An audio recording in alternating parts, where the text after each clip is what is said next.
Hey hello and welcome back future doctors. तो क्या हाल चाल है दोस्तों।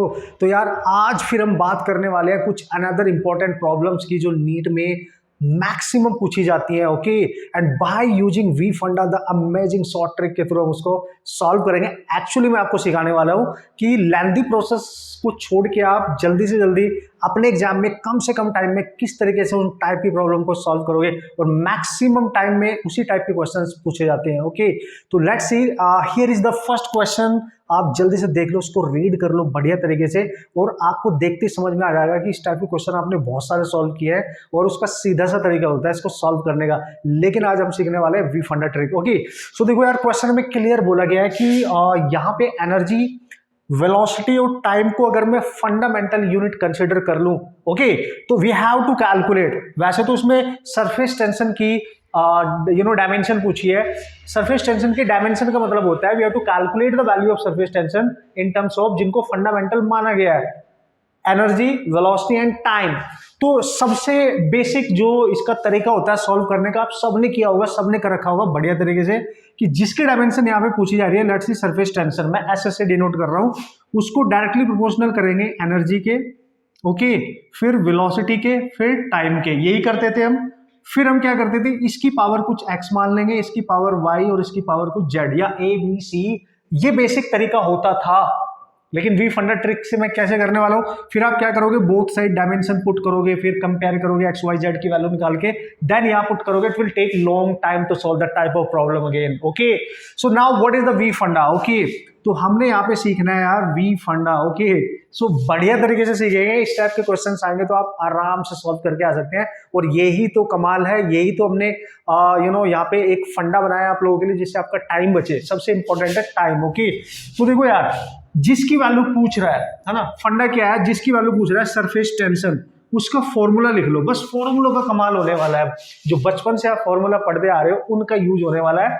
बहुत आसानी से क्वेश्चन हो जाएगा विदाउट एनी मिस्टेक। तो यार सरफेस टेंशन याद करो, +1 में आपने पढ़ा है।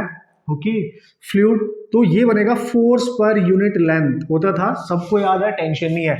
अब देखो सरफेस टेंशन आपको किसके टर्म्स में चाहिए, एनर्जी, वेलोसिटी एंड टाइम। तो ये तो फोर्स पर यूनिट लेंथ है, इनमें से एक भी टर्म यहाँ पे नहीं है, तो we have to create them, okay, by using the fundamental formulas.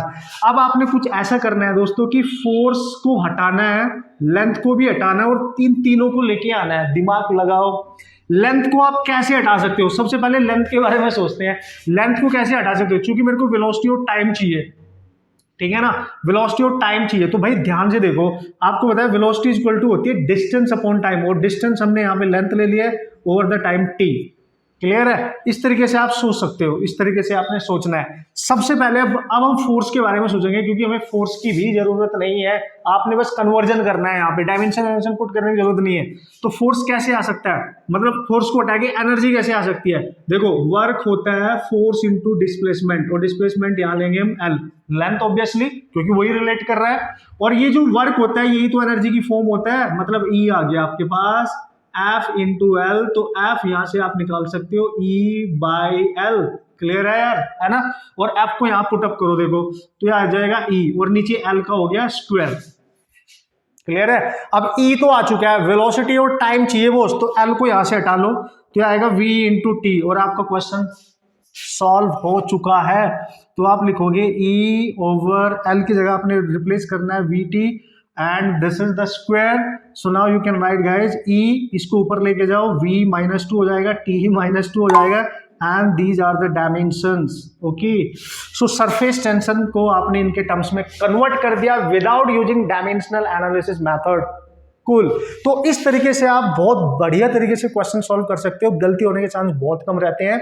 यहाँ पे लॉन्ग प्रोसेस है, गलती होने के चांस कैलकुलेशन में भी बने रहते हैं, और चूंकि लेंथी प्रोसेस है दैट्स व्हाई। हाँ, कुछ क्वेश्चंस ऐसे होंगे जो इस मेथड से शायद सॉल्व ना हो, बट वो डिफरेंट क्वेश्चंस होते हैं, फिर वो इस मेथड से ऑब्वियसली वो तो आपको आता ही होगा यार, टेंशन नहीं है। बट इस कैटेगरी के क्वेश्चन इसी मेथड से आपने सॉल्व करनी है। मेथड इज व्हाट, कि आपने रिलेट करना है जिस वैल्यू को कैलकुलेट कर रहे हो, इन पे चेक करो कि किस तरीके से आप कन्वर्जन कर सकते हो। छोटे छोटे उनके फॉर्मूले यूज करने हैं, रिप्लेस करना है और डायरेक्ट आपका क्वेश्चन हो जाएगा। आई होप आपको समझ आया होगा और इस कॉन्सेप्ट को आपने सीख लिया होगा। अप्लाई करना नेक्स्ट फर्दर क्वेश्चंस में जो मैंने डाल दिए हैं, नीचे आप चेक करो जाके एग्जाम्पल्स, वहां पे आप प्रैक्टिस करो बढ़िया तरीके से। और यार वीडियो को शेयर जरूर कर देना अगर आपको कुछ भी समझ में आया हो, आपके फंडामेंटल कॉन्सेप्ट क्लियर हुए हो। दोस्तों को शेयर करना मत भूलना यार, सबका फायदा करना है, सबको समझ आने चाहिए, सबके फंडे क्लियर होने चाहिए जिससे वो अपने एग्जाम क्रैक कर सके और हम कुछ ना कुछ हेल्प करना चाहते हैं। Okay, and all the best.